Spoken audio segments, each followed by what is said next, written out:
Assalamualaikum warahmatullahi wabarakatuh. Selamat siang semuanya. Semoga kita semua dalam keadaan sehat selalu. Pada kesempatan kali ini, izinkan kami dari kelompok 8 yang beranggotakan Alia Rahmayanti Nasution, Eka Putri Amelia Ruswanda, dan Iqbal Aulia Rahman, yaitu saya sendiri. Di sini, kelompok kami akan menjelaskan sedikit tentang materi induktansi. Materi dan subpokok yang akan kelompok kami bahas yaitu tentang konsep induktansi dan energi dalam induktansi. Pengertian induktansi. Induktansi merupakan sifat dari sebuah rangkaian listrik atau komponen yang menyebabkan timbulnya gaya gerak listrik atau GGL di dalam rangkaian sebagai akibat perubahan arus yang melewati rangkaian, ataupun disebut dengan induktansi sendiri ataupun self-inductance, atau akibat perubahan arus yang melewati rangkaian tetangga yang dihubungkan secara magnetis, biasa disebut dengan induktansi bersama ataupun mutual inductance. Pada kedua keadaan tersebut, perubahan arus berarti ada perubahan medan magnetik yang kemudian menghasilkan gaya gerak listrik. Jadi dapat kita simpulkan bahwa induktansi terbagi menjadi dua jenis, yaitu induktansi sendiri atau induktansi diri dan induktansi bersama.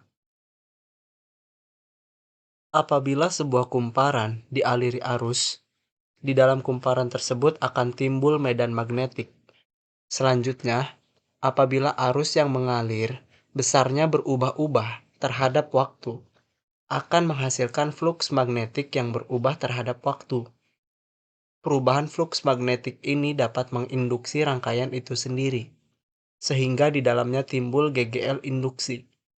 GGL induksi yang diakibatkan oleh perubahan fluks magnetik sendiri dinamakan GGL induksi diri.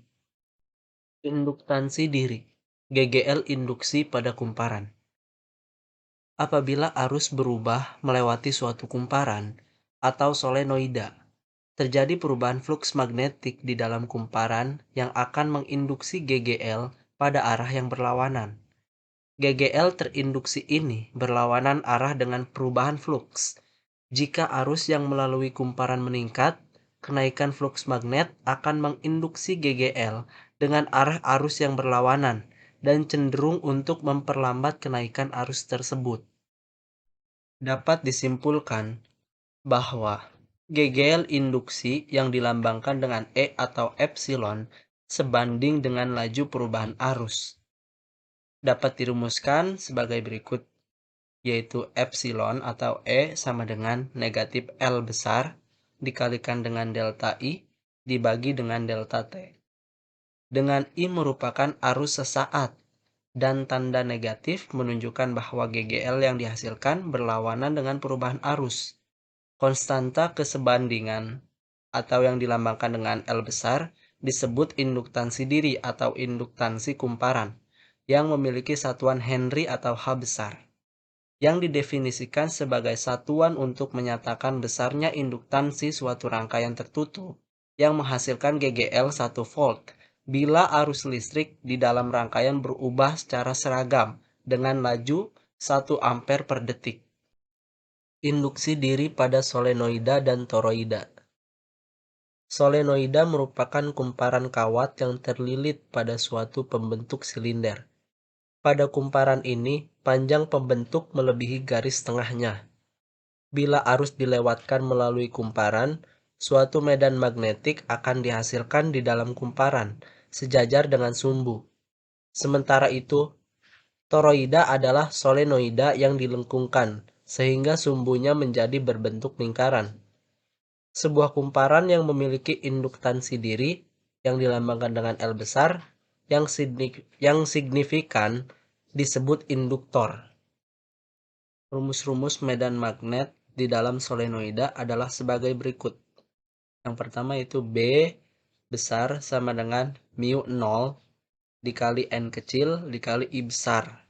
Dengan N kecil sama dengan N besar dibagi L kecil, sehingga diperoleh epsilon atau E sama dengan negatif N besar, buka kurung delta Pi B dibagi delta T, tutup kurung, sama dengan negatif L, buka kurung delta I besar dibagi delta T kecil, tutup kurung. Maka L sama dengan negatif N. Karena B dikali V sama dengan B dikali A sama dengan mu 0 dikali N besar dikali A besar dikali delta I besar dibagi dengan L kecil. Perubahan I besar akan menimbulkan perubahan flux sebesar delta. Sehingga L besar sama dengan N besar dikalikan dengan delta Pi B dibagi dengan delta I.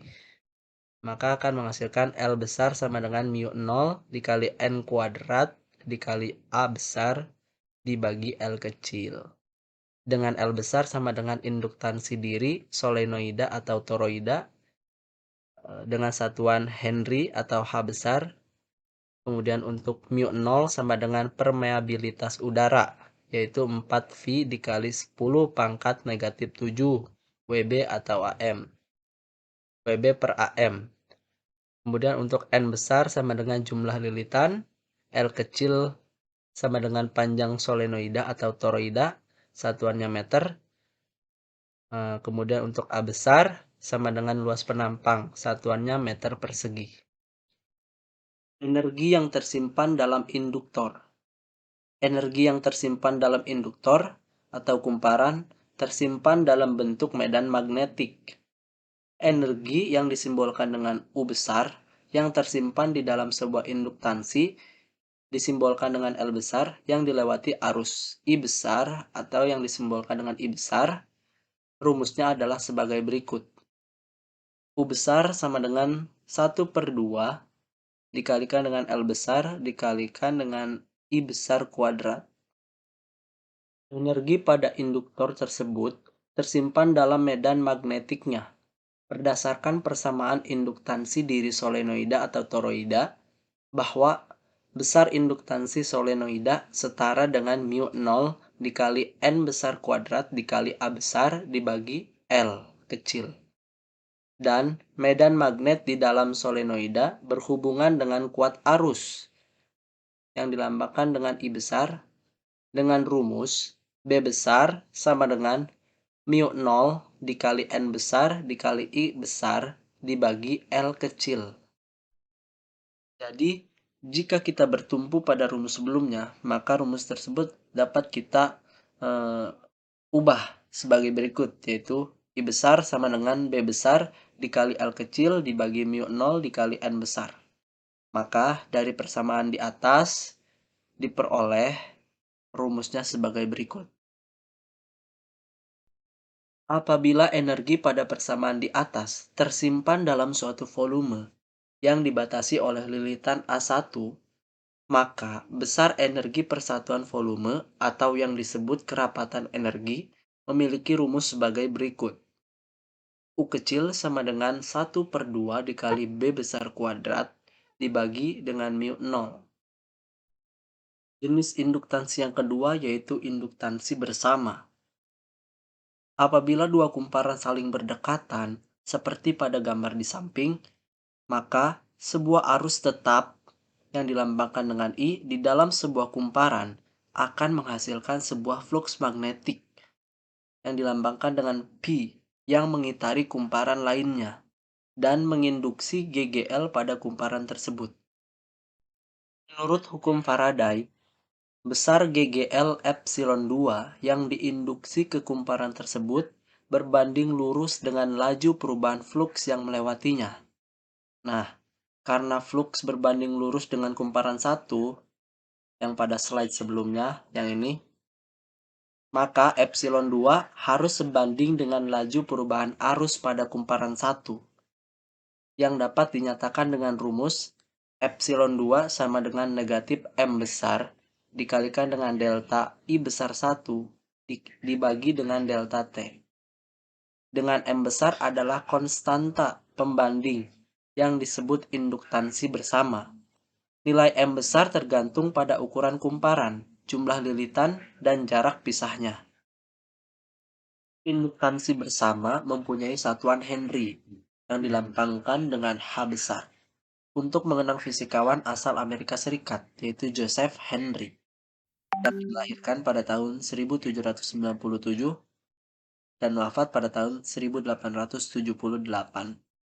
Pada situasi yang berbeda, jika perubahan arus kumparan 2 menginduksi GGL pada kumparan 1, maka konstanta pembanding akan bernilai sama, yaitu epsilon 1 sama dengan negatif M besar dikalikan dengan delta I besar 2 dibagi delta T kecil. Induktansi bersama diterapkan dalam transformator dengan memaksimalkan hubungan antara kumparan primer dan sekunder, sehingga hampir seluruh garis fluks melewati kedua kumparan tersebut.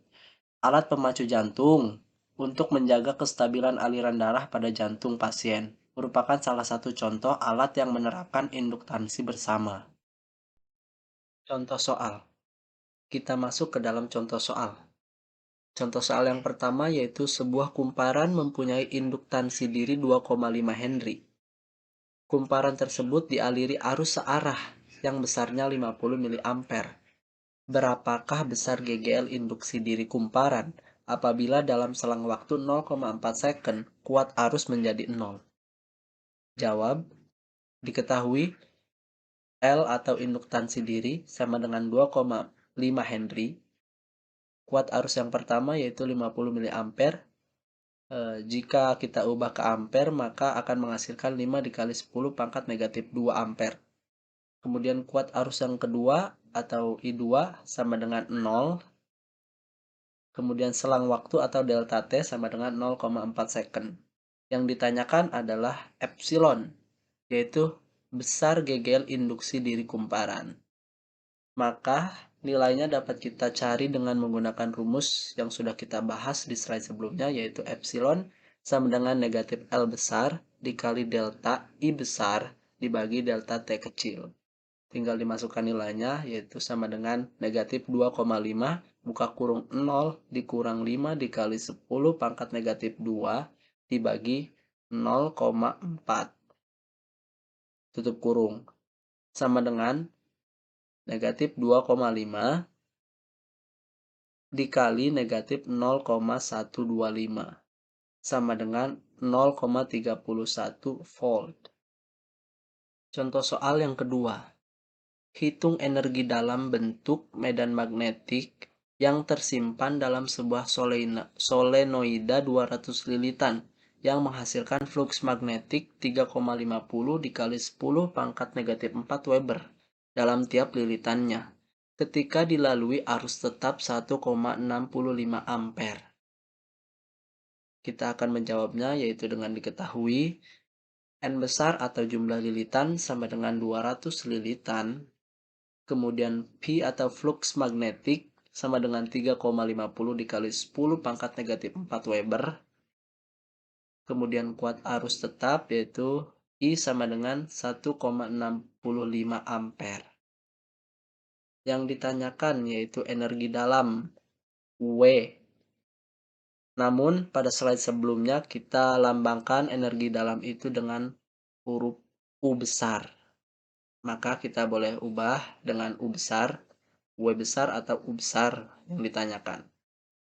Untuk rumus energi dalam, pada slide sebelumnya kita sudah jelaskan bahwa U besar sama dengan 1/2 dikali L besar dikali I besar kuadrat.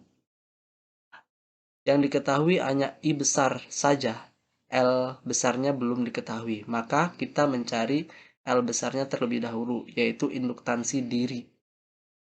Induktansi diri adalah induktansi yang ditimbulkan akibat gaya gerak listrik induksi di dalam kumparan. Dapat dirumuskan L besar sama dengan N besar dikali delta P base seharusnya dibagi delta I. Rumus ini sudah kita bahas pada slide sebelumnya.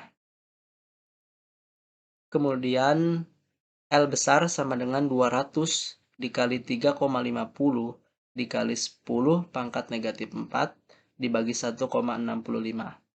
Maka akan didapat L besar sama dengan 0,04. Henry. Setelah kita mendapatkan hasil L-nya atau induktansi dirinya, maka kita akan memasukkan ke dalam rumus energi dalam, yaitu gegel induksi diri akan menimbulkan arus induksi diri pada kumparan yang menghasilkan energi tersimpan. Nah, dengan rumus W besar sama dengan 1/2 dikali L besar dikali I besar kuadrat. Nah, pada slide sebelumnya kita lambangkan W besar ini dengan U besar. Maka kita sudah diketahui L-nya, sudah diketahui juga I besarnya, maka kita tinggal memasukkan saja nilainya. W besar sama dengan 1/2 dikali 0,04 dikali 1,65 kuadrat. Maka energi dalam yang didapat nilainya 0,05 Joule. Contoh soal yang ketiga, yaitu suatu solenoida yang panjangnya 2 meter memiliki 800 lilitan dan jari-jari 2 cm. Jika solenoida dialiri arus 0,5 ampere, tentukan induksi magnetik di pusat solenoida dan di ujung solenoida. Penyelesaiannya yaitu diketahui panjang solenoida atau L kecil sama dengan 2 meter. Banyaknya lilitan atau N besar sama dengan 800 lilitan. Arus listrik atau I besar sama dengan 0,5 ampere. Untuk induksi magnetik di pusat solenoida menggunakan rumus B pusat sama dengan μ0 dikali I besar dikali N besar dibagi L kecil.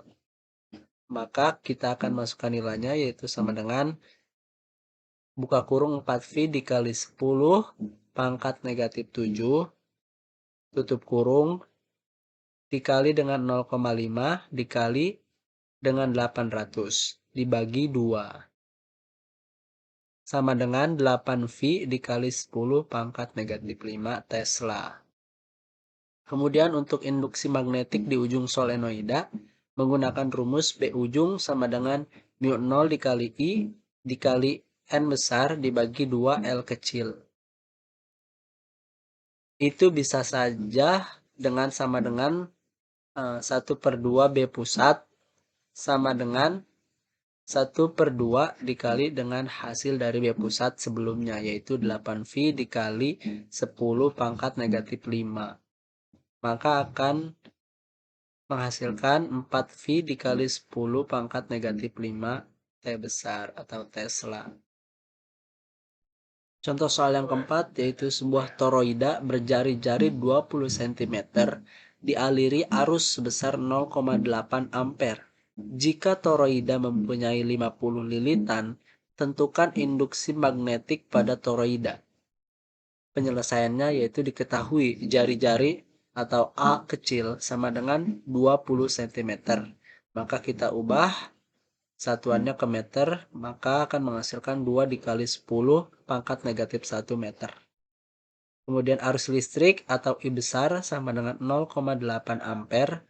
Banyaknya lilitan atau N besar sama dengan 50 lilitan.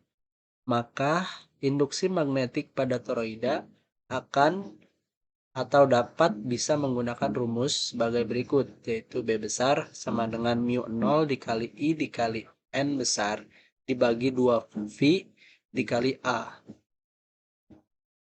sama dengan 4V dikali 10 pangkat negatif 7 dikali 40 dibagi 2V dikali 2 kali 10 pangkat negatif 1 sama dengan 4 dikali 10 pangkat negatif 6 dibagi 10 pangkat negatif 1. Maka hasilnya yaitu 4 dikali 10 pangkat negatif 5 Tesla. Baiklah, cukup sekian dari kelompok kami. Terima kasih atas perhatiannya. Mohon maaf apabila banyak kekurangan dari kelompok kami. Wabillahi taufiq wal hidayah. Wassalamualaikum warahmatullahi wabarakatuh.